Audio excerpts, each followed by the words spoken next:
O Brasil tem mais de 160 mil pessoas submetidas à escravidão. Esse número foi revelado há poucos dias numa pesquisa da Fundação Walk Free, organização que investiga o tema mundialmente. Também, de acordo com a Fundação, o número de pessoas submetidas à escravidão no país cresceu em relação a 2014. A escravidão moderna é o tema de hoje do nosso programa. Participam Gabriela Rodrigues dos Santos, representante da Comissão Pastoral da Terra, Débora Tito, procuradora do Trabalho, e também Thalita Caribé, advogada. Boa noite. Muito obrigada pela presença de vocês hoje aqui no Opinião Pernambuco. Eu vou pedir para a gente começar definindo um pouco essa expressão escravidão moderna. O que caracteriza aí essa escravidão moderna? Antigamente o homem, quando a escravidão era permitida, porque a escravidão ela nunca foi justa, mas ela já foi legal. Quando a escravidão era legal, o ser humano era considerado propriedade de outrem. A partir do momento que passou a ser ilegal, e no Brasil foi em 1888, ninguém mais podia ser propriedade de outrem. Mas, infelizmente, ainda acontece de exploradores tirarem a condição de humanidade dessa pessoa e coisificá-la. Então, o que é o escravo moderno? É um cidadão que, apesar de ter seus direitos humanos reconhecidos na Constituição, ele é coisificado. Ele é tratado como uma propriedade, como um mero insumo numa coluna de débito e crédito financeira, digamos assim.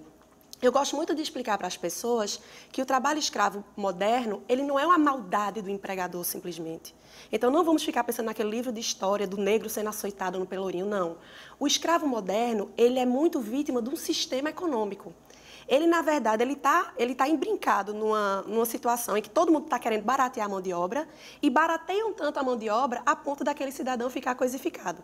Existem situações em que o empregador está com raiva mesmo, a gente tem situações em que os empregados foram marcados com ferro de gado, existem. Mas o normal não é isso. O normal é que seja realmente pelo aspecto financeiro. Quando você fala, desculpa lhe interromper, mas quando você fala de trabalhadores que foram marcados a ferro como gado, isso ainda hoje ou você está falando ainda de um hoje. Eu estou falando de passado? um caso que foi muito emblemático. O telespectador pode jogar no Google aí, que foi no Paraná, trabalhador marcado a ferro e fogo. O patrão estava com tanta raiva porque ele fugiu e denunciou, que ele pegou aquele ferro do gado e marcou o rosto do cidadão. Mas isso não é o normal, isso é o patológico, digamos assim. O normal hoje é uma indiferença. Você quer tanto lucrar à base daquele empregado, que você termina coisificando na ponta. Inclusive, Leonardo Sakamoto, que é um estudioso de trabalho escravo no Brasil, ele diz que, na verdade, o trabalho escravo hoje, ele é fruto de 3 doenças. Que, na verdade, o trabalho escravo não é uma doença, o trabalho escravo é uma febre.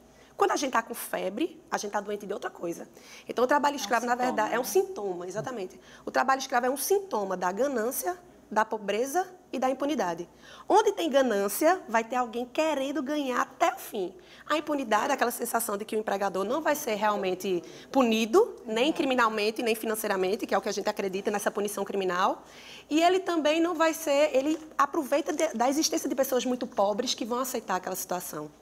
Então, o trabalho escravo moderno é você ser coisificado por um sistema financeiro extremamente opressor e que sempre vai ter um ganancioso ali para lhe oprimir, para lhe coisificar. Então, seria isso. É importante destacar, Estela, que hoje em dia a escravidão moderna não tem mais aquele estereótipo do negro acorrentado, né, e que somente a liberdade física estaria cerceada. Né? A escravidão moderna, ela atinge o status libertatis do cidadão, que compreende a liberdade no conjunto das manifestações, não só a liberdade física, mas, sobremodo, a liberdade psicológica. Né? O trabalhador livre, ele entra e sai do mercado de trabalho a hora que melhor lhe convier. Né? Ele estabelece uma relação laboral e ele é livre para romper com aquela relação laboral e ir em busca de um novo emprego, de uma nova oportunidade. Mas o trabalhador escravizado, não. Ele é tão aviltado na sua dignidade, ele é tão rebaixado que ele não rompe com a relação laboral porque ele se sente escravo. Né? Há um verdadeiro aniquilamento da personalidade do trabalhador e ele tem medo de se lançar em busca de uma nova oportunidade de emprego porque ele efetivamente ele não dispõe de meios para romper com a relação laboral. Então, essa, digamos, seria a chave para se caracterizar uma escravidão moderna, porque nós temos diferenças e semelhanças. Né? A escravidão antiga, o custo de um escravo, ele era extremamente alto. A rentabilidade para o empregador, o senhor, né, do escravo, era pequena. A relação de trabalho, ela tinha um caráter de permanência. E as diferenças étnicas, elas eram relevantes. Né? A questão do escravo desde a Roma, do período clássico, né, da Grécia, o escravo negro. Hoje em dia, não. Hoje em dia, o custo de escravizar um trabalhador, ele é baixíssimo, o que gera altos lucros, né, para o empregador. Inclusive, o trabalho escravo, ele é o terceiro crime mais rentável, ele só perde para o comércio de drogas e de armas. A relação de trabalho, ela é de caráter provisório, ela não é permanente, né? Então, e o custo é altíssimo de se manter o escravo, e as diferenças étnicas são poucas relevantes. Mas as semelhanças da escravidão antiga para a escravidão moderna é justamente, como Débora falou, a especial vulnerabilidade do trabalhador, né? A condição de vida do empregado de extrema pobreza, de extrema miséria, que faz com que ele se submeta a essas condições aviltantes e degradantes, né? E não rompa com a relação laboral, e o domínio do empregador sobre o empregado. Como Débora falou, né, ele dispõe do trabalhador como se fosse uma mercadoria e como se dela pudesse dispor. Gabriela, a pesquisa fala em mais de 160 mil pessoas em situação de escravidão no Brasil. Sim. Pode haver aqui uma subnotificação, quer dizer, a gente pode ter uma quantidade de pessoas nessa situação muito maior do que a pesquisa revela? Certamente. Os casos de trabalho escravo, muitas vezes eles não são sequer noticiados. A Comissão Pastoral da Terra, ela acompanha esses casos de perto, né? Inclusive, a Comissão Pastoral da Terra ela é pioneira na divulgação, na denúncia de forma pública da existência de trabalho escravo, e iniciou em 71. Então, o Estado brasileiro, ele inclusive passou 20 anos negando a existência de trabalho escravo no Brasil. A gente conta a partir dessa denúncia. Então, foi incrível a forma como o Estado é incrível ainda hoje, a forma como o Estado tenta se eximir um pouco da existência do trabalho. Então, certamente há uma subnotificação. E esse número certamente não reflete a realidade. Local. Sim.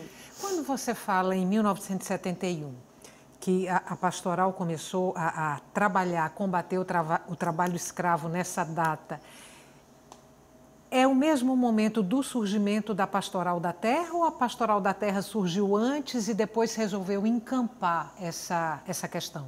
Não, a Pastoral da Terra surgiu antes. Esse é o momento em que houve a primeira denúncia formal de trabalho escravo.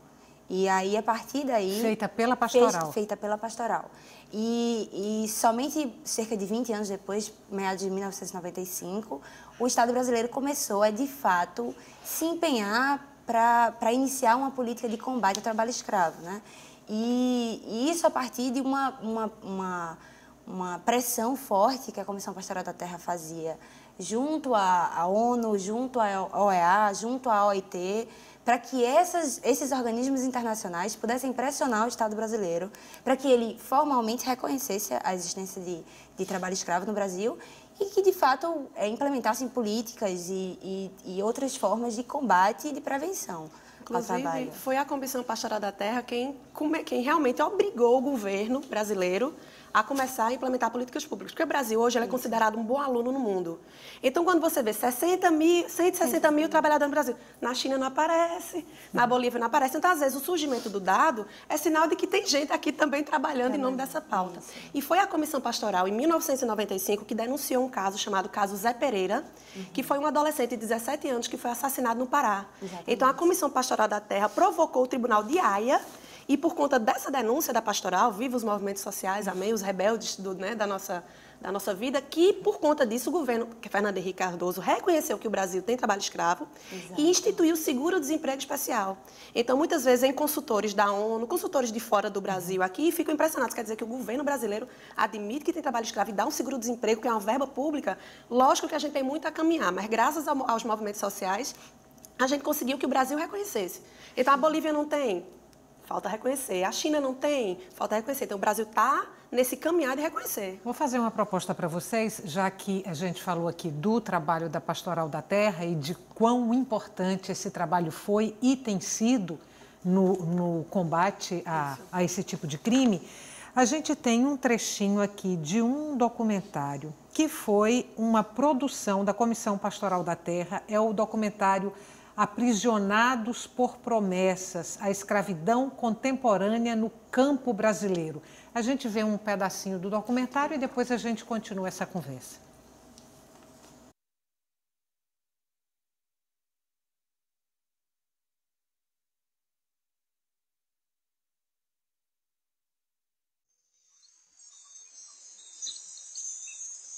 Desde os meus 18 anos de idade, aqui na região do Pará, trabalho em fazenda, roçando juquira.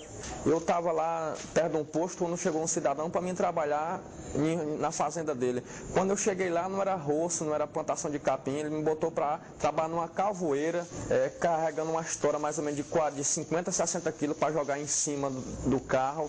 Coisa absurda, coisa que é para maquinário, ele usa o ser humano, que você fica praticamente arrebentado.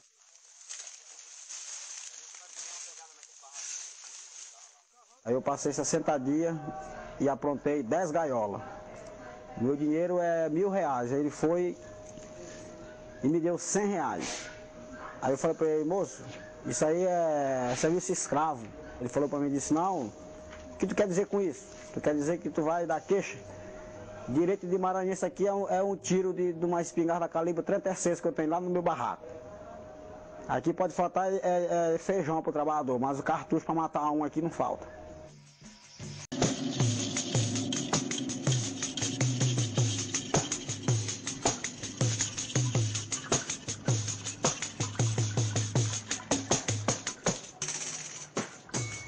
Grandes latifúndios do norte, do centro-oeste e do nordeste no Brasil. São empreendimentos que contam com tecnologia avançada e, em contrapartida, há uma precarização da relação de trabalho.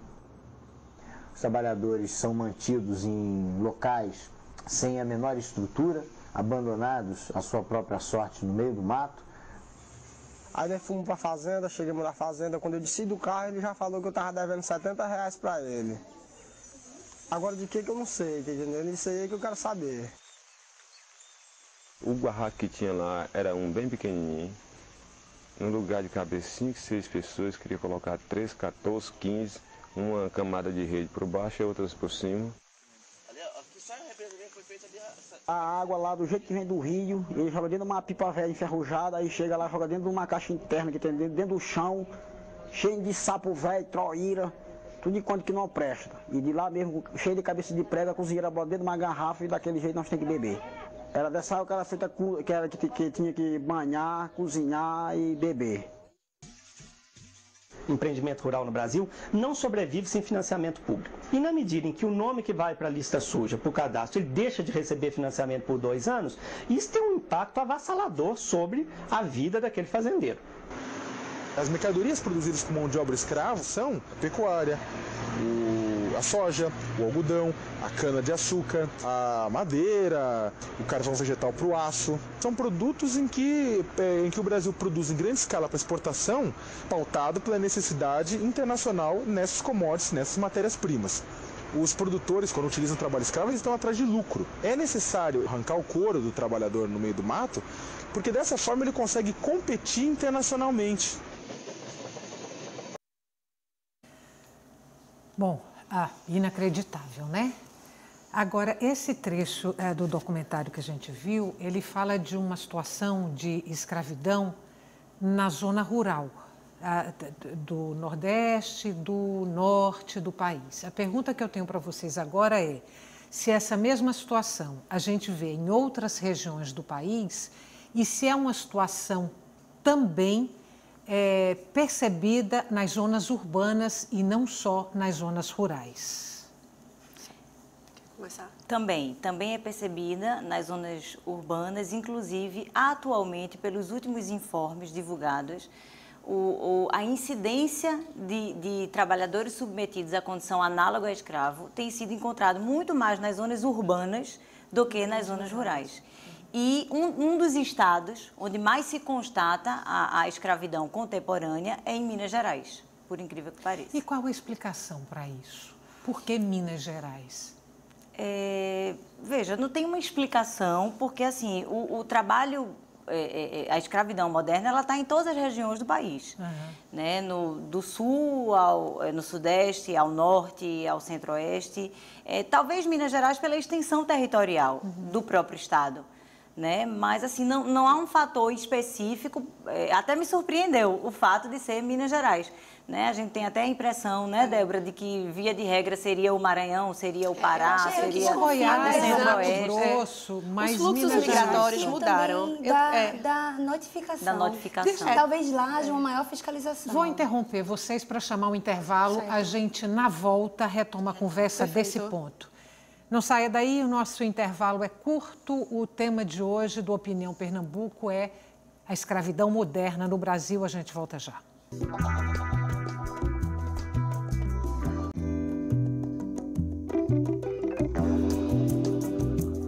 Estamos de volta. A escravidão moderna no Brasil é o tema de hoje do Opinião Pernambuco. Participam a representante da Comissão Pastoral da Terra, Gabriela Rodrigues dos Santos, Débora Tito, procuradora do Trabalho, e também a advogada Thalita Caribé. Fechamos o bloco anterior discutindo por que Minas Gerais aparecia como um estado com maior número de notificações de trabalho escravo. Isso tem muito a ver com a atuação também das autoridades locais. Vou dar um exemplo. Em 2009, Pernambuco foi o campeão de resgates. Nossa, procuradora, quer dizer que Pernambuco tem tanto trabalho escravo assim? O trabalho escravo está mais próximo do que você imagina e pode estar em qualquer lugar. Então, tem muito a ver com a gente treinar o nosso olhar para o que é a escravidão moderna e as autoridades locais também. Em 2009, como a gente teve uma atuação forte no setor sucroalcooleiro, que eu fiscalizei ano passado e está muito melhor, é quando a gente tem a nossa real recompensa, então o dado sobe. Em Minas, além de ter grandes obras, Minas foi, em 2003, o palco da maior barbárie contra o nosso combate ao trabalho escravo. 4 agentes do Ministério do Trabalho e Emprego, 2 motoristas e 2 auditores fiscais do trabalho foram assassinados no que ficou conhecido como a chacina de Unaí, que é uma cidade lá de Minas, em que uma família muito rica lá, os Mânica, encomendaram o assassinato desses fiscais da lei. Então, por conta disso, Minas vem correndo atrás e, veja, esse crime foi em 2003. Eles foram condenados em 2016. Então, é um Estado que está realmente aprendendo a olhar o trabalho escravo e com todo o aparato público, tanto do Ministério do Trabalho e Emprego, quanto do Ministério Público do Trabalho e as pastorais todas muito voltadas com o olhar para esse problema. Provavelmente, em São Paulo também incrementou depois dos bolivianos. Então, os dados vão mudando muito de acordo, não é só com a gravidade, porque às vezes a gente acha que o dado é ruim. O dado é bom, o dado é sinal do que a gente está olhando. Se vocês visualizarem alguma pesquisa em nenhum estado do Brasil, com o grau de pobreza que a gente tem, na crise que a gente está, não teve resgate, é porque as pessoas não olharam para o problema, não é porque está bom. Quando você fala resgate, é resgate do trabalhador em situação de escravidão. Vou explicar o que é o resgate. O trabalho escravo ele é o máximo vilipêndio à dignidade humana da pessoa trabalhadora.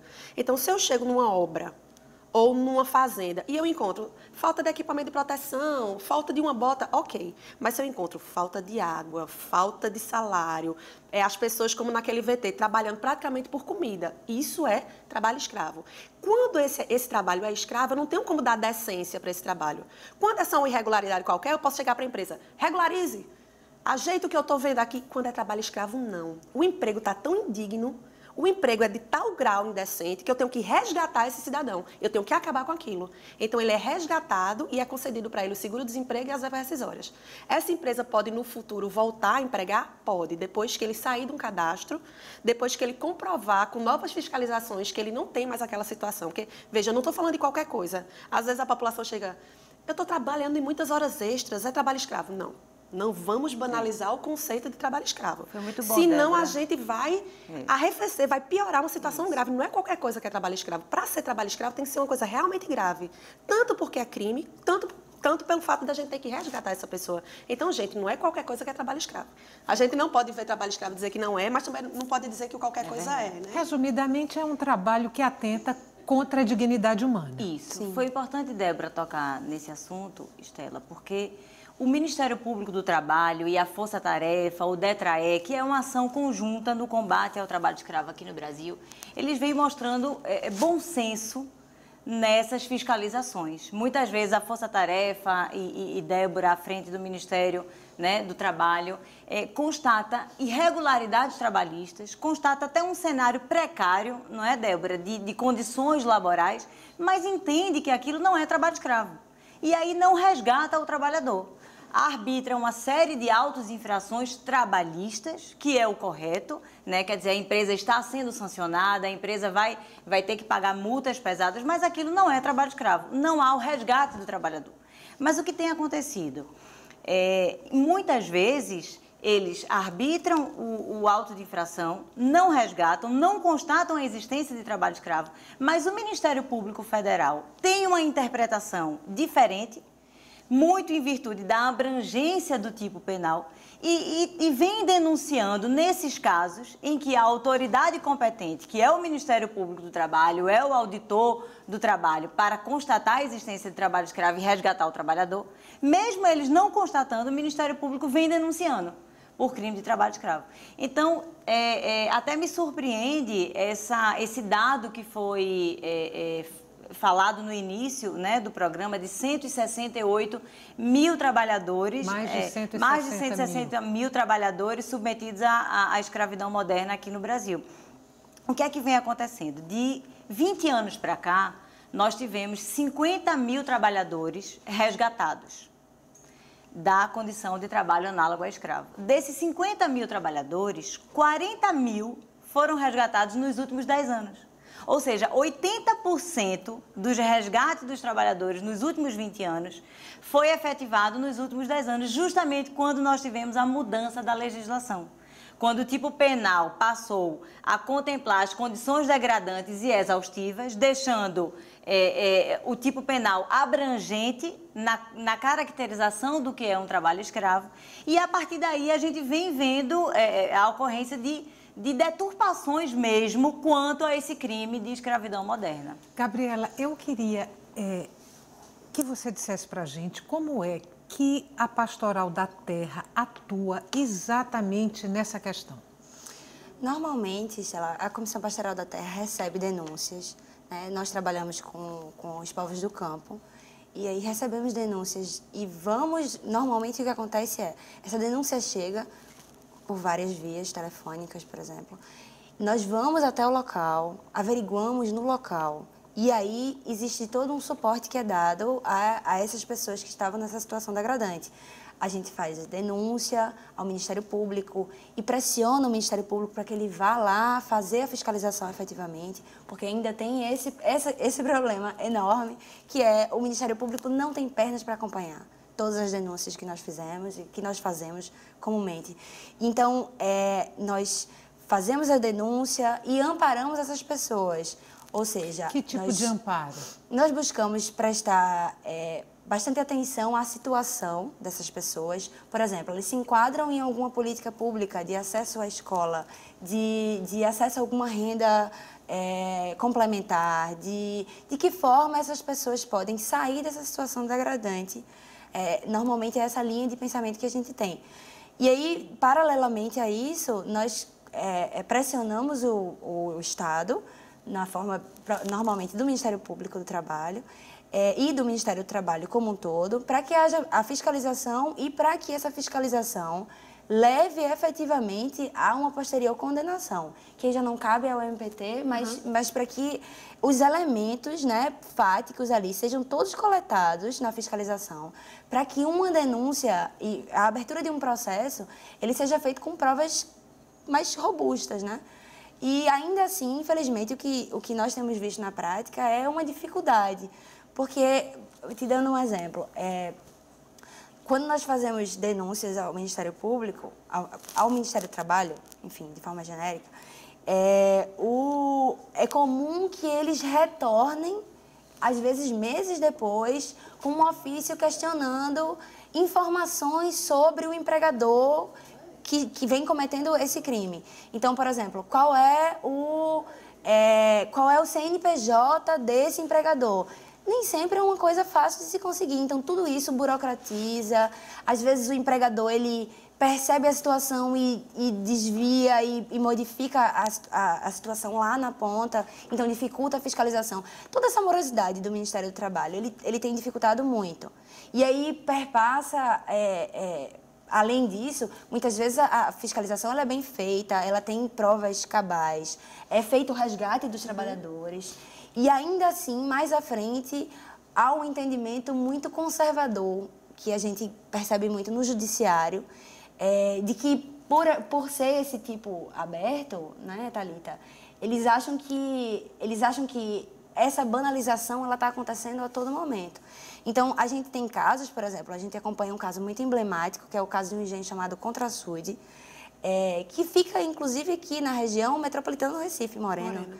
E nesse caso, houve uma fiscalização, houve a denúncia, a gente fez a denúncia, a fiscalização foi lá, constatou mais de 10 infrações à legislação trabalhista, eles lavraram mais de 62 autos de infração e mais de 40 trabalhadores foram resgatados. Então, a partir de todo esse elemento fático, né, que foi muito bem construído a partir dessa fiscalização, o Ministério Público entrou com uma ação contra os proprietários do imóvel e, em primeiro grau, conseguimos a condenação, né? Eles foram condenados por trabalho escravo. Mas quando recorreram, em segundo grau, né, em segunda instância, eles conseguiram reverter essa decisão, infelizmente. E o entendimento, o mais absurdo é que o entendimento do desembargador, relator, era de que, sim, as provas fáticas são muito claras, é perceptível a situação degradante. Ele não usa o termo degradante, ele usa absurda, eu acho. Diz que é reprovável aquela situação em que os trabalhadores se encontram, mas que não configura trabalho escravo. Porque, ainda completa, é uma condição normal dos trabalhadores do campo no Nordeste se submeterem àquelas mais de 10 infrações. O que é um absurdo. É o argumento que mais me irrita. É um absurdo. É dizer que é cultural. É dizer que o nordestino sofre culturalmente, que o cearense é cabeça chata porque não é cultura. Nós somos tão expostos a políticas públicas tão indecentes desde a década de 60 que o cearense tem cabeça chata porque ele tem hidrocefalia, não é porque a gente é mais feio, não.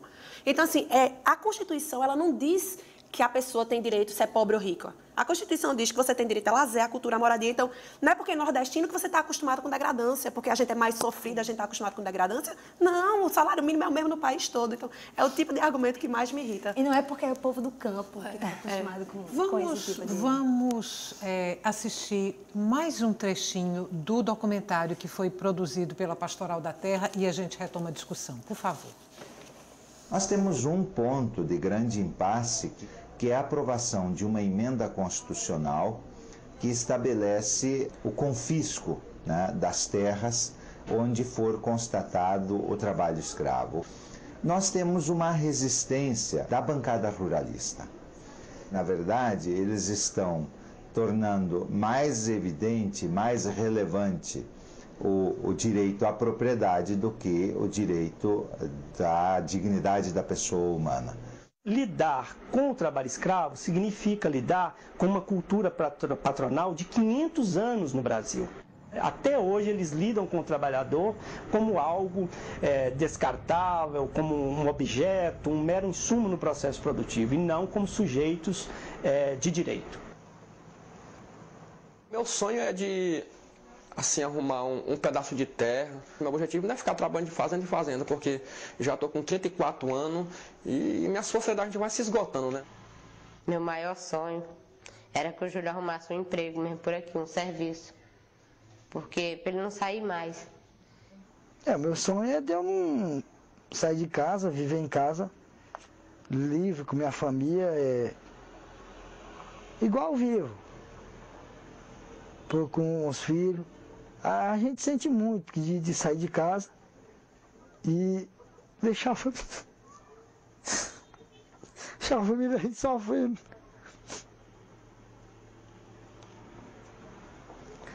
E a gente só é obrigado. O menino não sabe por que quer sair. É ruim sair de casa.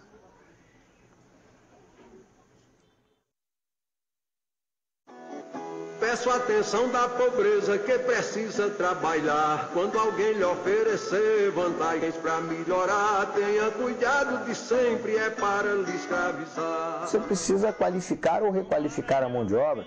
É preciso ter projetos de geração de emprego e renda. Precisa de tão pouco, apenas de um pedaço de terra para poder tirar o pão. Se junta a preocupação do marido com a preocupação dos irmãos e futuramente são os filhos da gente. Tem muito brasileiro, trabalhador rural hoje, que eles têm medo de denunciar. A pessoa tem que ter coragem, porque senão não vai acabar isso, né? Paraíba, Pernambuco, Ceará, Bahia e Minas Gerais também. É urgente estrutura para que as denúncias que são feitas sejam totalmente apuradas. Que seja confiscada a propriedade do fazendeiro flagrado em trabalho escravo. Eu espero que eles façam a justiça, né? Que eles façam a justiça certa que é para fazer. Ceará, Bahia e Minas Gerais também vão muitos para lá. Se alguém lhe convidar para desflorestamento... Vou trazer duas questões aqui para vocês a partir do trecho desse documentário. Eu não sei se vai dar tempo das duas questões serem respondidas. A gente tem 2 minutos, eu acho que só dá para responder uma. Vamos começar pelo confisco. O confisco da terra onde é encontrado o trabalho escravo, que isso apareceu aí no documentário. É lei? Sim, já está na Constituição através da proposta de emenda constitucional número 81, né, que acresceu ao artigo da Constituição que antes havia expropriação só quando houvesse o cultivo de substâncias psicotrópicas e agora também quando for constatado o trabalho escravo na forma da lei. Já aplicada alguma vez? Não, ainda não aplicada. Mas um intervalo curto, a gente volta daqui a pouquinho, não saia daí.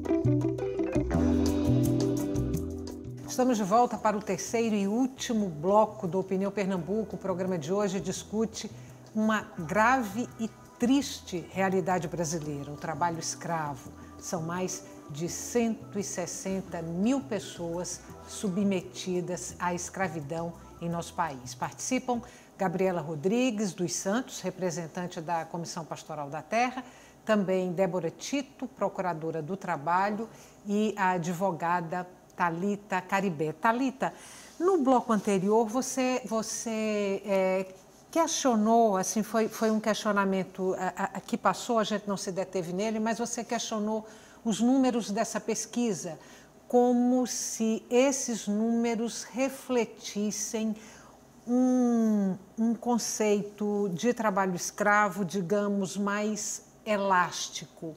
E você, aí no caso, teria uma visão de menor alargamento. Perfeito. Eu queria que você colocasse sua opinião a esse respeito e aí já trago uma outra questão para vocês, a partir do que Thalita colocar, que são os projetos de lei em tramitação que propõem uma revisão do conceito de trabalho escravo no Brasil. Um desses projetos é do senador Romero Jucá. Por favor, Thalita. Perfeito.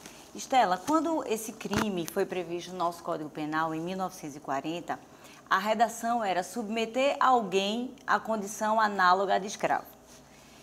Não se tinha dúvidas com a inserção desse tipo penal do cenário do que é a escravidão moderna, como o filme né, exibido aqui no programa, bem relatou. Os trabalhadores são arregimentados, né, dos locais onde vivem, são levados para locais distantes. Muitas vezes eles não sabem nem onde eles estão geolocalizados, né? Seus salários são retidos, eles já começam a trabalhar com os descontos no salário pelo transporte, eles não têm direito embora não esteja a vigilância ostensiva e eles não sejam impedidos de deixar a propriedade, mas eles sofrem ameaças, né? Eles sofrem coação, eles têm os seus pertences retidos. Então, realmente, efetivamente, o trabalhador está numa situação que ele não dispõe de meios para romper com a relação. Não há dúvidas de que esse cenário caracteriza uma escravidão moderna. E a jurisprudência, os tribunais já vinham firmando um costume em torno do que era considerado a escravidão moderna. Não só protegendo a liberdade física, mas, como eu falei no início, a liberdade psíquica do trabalhador. A partir de 2003, houve uma mudança na redação do Código Penal. E passou-se a se considerar o trabalho escravo a submissão a uma condição análoga à escravidão, quer por trabalhos forçados, quer por submissão a condições degradantes de trabalho ou jornada exaustiva, quer por a servidão por dívidas e por qualquer meio que impeça a sua locomoção. O grande problema está nesses conceitos abertos, condição degradante e jornada exaustiva. Porque nós podemos ter tantas condições degradantes quanto a subjetividade de cada julgador, né? Como eu falei, existem cenários, e que eu acho que aqui a gente não discorda, do que é o trabalho escravo moderno.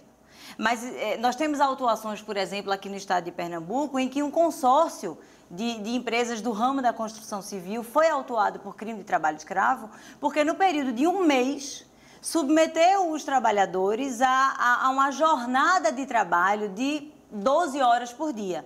É verdade, excedeu o limite legal. Só que esses trabalhadores, que eram engenheiros, eram mestres de obras, eles estavam laborando, primeiramente eles recebiam algo em torno de R$4.000 de salário. Recebiam assistência odontológica, recebiam seguro de vida, recebiam participação nos lucros da empresa, eles iam e voltavam diariamente no ônibus com ar-condicionado, e esse período da jornada de quase 12 horas de trabalho foi verificado por um período de um mês. Mas eles foram autuados por crime de trabalho escravo. E aí eu pergunto, vocês consideram isso uma escravidão moderna? Mas eles foram autuados. O Ministério Público entendeu que isso era escravidão. E a partir na modalidade de condições degradantes. A partir de que princípios o Ministério Público entendeu como trabalho escravo? Eu sou totalmente defensora dos 4 tipos que existem hoje. Exatamente. Das condições degradantes de trabalho, das jornadas exaustivas, da servidão por dívida e do cesseio físico. Inclusive, eu até trago que no Brasil vários relatos de quando a escravidão ainda era oficial. Vários quilombos foram formados, porque, na verdade, vários lugares não tinham vigilância ostensiva. O escravo brasileiro, quando ele era escravo legal, ele podia ir e vir. É tanto que tem vários lugares em que a formação dos quilombos foram totalmente livres. O que existia realmente é uma força superior de exploração em que o cidadão não conseguia sair daquela situação. Então, o trabalho escravo, até quando ele era legal, muitas vezes não tinha o cesseio físico. Então, eu já sou totalmente contra dizer que o trabalho escravo ele depende de um cesseio físico. Não depende. Uma grave afronta à dignidade humana pode caracterizar, sim, condições degradantes de trabalho. E onde é que eu tenho essa certeza? Quando a gente vai para esse tipo de fiscalização, jornada exaustiva não é hora de trabalho. Você pode trabalhar 12, 14 horas e não ser exaustivo. E 5 horas de trabalho naqueles fornos de carvoarias pode ser exaustivo. Então, a primeira coisa que a gente já tem que tirar do conceito trabalho escravo contemporâneo por jornadas exaustivas, jornada exaustiva não é hora extra. Para a gente analisar a jornada exaustiva, a gente tem que ir em cada caso concreto. Condições degradantes de trabalho. Também temos que ir em cada caso concreto. Mesmo que o trabalhador seja bem remunerado e ele ganhe R$4.000, pode ser que ele esteja em situação de servidão por dívida, de salário complexo, então também não é a remuneração. Então, o que é que eu digo disso tudo? Eu defendo muito o conceito e eu defendo que esses casos práticos sejam analisados um por um, porque capacidade criativa das mentes exploratórias é gigantesca. Ano retrasado, quando Cátia Abreu disse no Congresso que o que é degradante no Sudeste não é degradante no Nordeste, e provocou toda essa discussão, que eu, como nordestina, digo, não é porque eu sou nordestina que eu aguento mais feia, não. Eu digo nesses termos. Quando ela disse isso e gerou uma comoção muito grande na rede, foram convidados 3 deputados federais, e ela tinha dito na Veja, eu desafio um auditor fiscal e um procurador do trabalho a gerir o agronegócio. Aí a gente respondeu, a Veja logicamente não publicou, que era, pois a gente desafia a deputada a ser um trabalhador nos rincões do país. E aí 3 deputados foram ver as condições degradantes de trabalho e disseram, realmente, eu não sabia que era assim. Aquilo que a gente dizia, eu não sabia que existe em pleno século XXI pessoas vivendo assim. Agora, pode haver casos de abusos? Sim. Pode haver casos de banalização? Sim. E se eu tiver com esses autos na mão, assim como eu já tive em várias fiscalizações, eu disse, isso aqui não é trabalho escravo, isso aqui não dá resgate. Mas a gente tem que analisar o todo. Friamente, já me mandaram no inquérito, numa comissão parlamentar de inquérito, um caso no Sul, em que eles disseram que não era trabalho escravo. Quando eu comecei a olhar as fotos, eu vi que os trabalhadores estavam de bermuda, sem camiseta e andando assim. Aí eu comecei a olhar aquilo e disse, peraí, eles estão num frio de 2 graus aí, quantas pessoas tem? Aí fui começar a desmistificar, ou seja, o que pode não parecer degradante naquele momento, você tem que olhar o que está por trás. E o que mais me choca dessas situações, como a do documentário, é que o empresário ele tem dinheiro. Eu não estou tratando aqui de uma vicissitude de uma pessoa pobre que está morando na favela. Eu estou tratando de uma empresa que muitas vezes os empresários vão de jatinho. O último resgate que eu fiz agora em Curitiba, no Paraná, em Guaraniaçu, no Paraná, eram 20 trabalhadores e o empregador pagou R$400 mil de fiança, 100 mil de verba.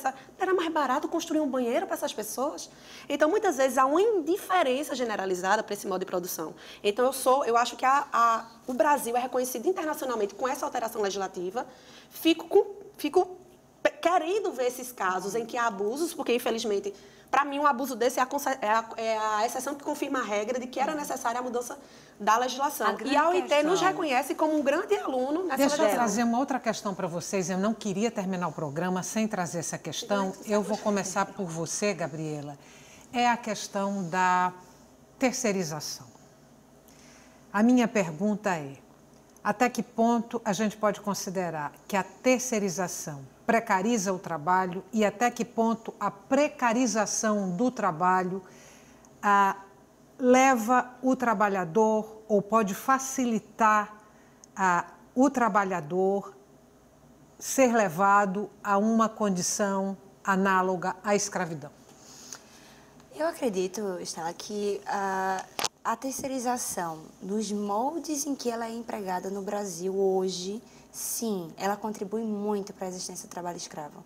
Eu acredito que Débora tenha muito mais dados, mas nos lugares onde há terceirização, há uma grande ocorrência de trabalho escravo. Então, eu acredito que, na verdade, é a forma como se concebe e como se efetiva a terceirização aqui, que possibilita essa existência de trabalho escravo. Eu tenho 2 minutos para terminar o programa. Eu vou te dar 1 minuto para você falar sobre essa questão da precarização do trabalho e o desdobramento em trabalho escravo. E o último minuto para você responder a pergunta de Antônio Lins de Afogados, um telespectador do Opinião Pernambuco. Ele pergunta, condição degradante de trabalho não é um conceito muito impreciso? O trabalhador não pode esperar por imprecisões. 1 minuto para você, 1 minuto para você e a gente termina. A precarização e a terceirização do trabalho escravo é a espinha dorsal do que nos dá mais trabalho, que é o tal do intermediador de mão de obra, que é o gato. Praticamente 90% das constatações de trabalho escravo, a gente tem esse amigo da onça, que é esse cidadão que é um híbrido entre empregado e empregador e que, graças a ele, a gente tem esse alto grau de precarização e de número de trabalho escravo. Então, eu considero, hoje em dia eu estou tão radical que eu sou contra até a terceirização lícita, mas isso aí pode ser pauta de outro programa.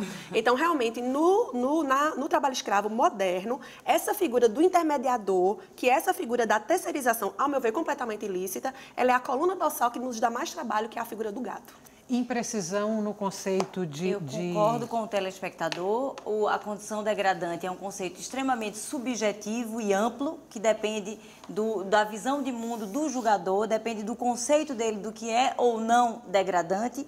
E o grande problema, Estela, é que o julgador ele vem considerando as condições degradantes um cenário de condições degradantes, sem considerar que o que o legislador visa coibir no tipo penal é a condição degradante assemelhada à escravidão. Então, não é qualquer condição degradante, né? Não é um cenário de violação de direitos trabalhistas, por exemplo, que configura uma degradância análoga à escravidão. Boa noite, mais uma vez, muito obrigada. Obrigada. O tempo da gente acabou, infelizmente, a gente pode retomar esse assunto numa próxima oportunidade. Para você que está em casa, muito obrigada pela companhia até agora, muito obrigada pelas perguntas, infelizmente não pude fazer todas, e o Opinião Pernambuco volta amanhã.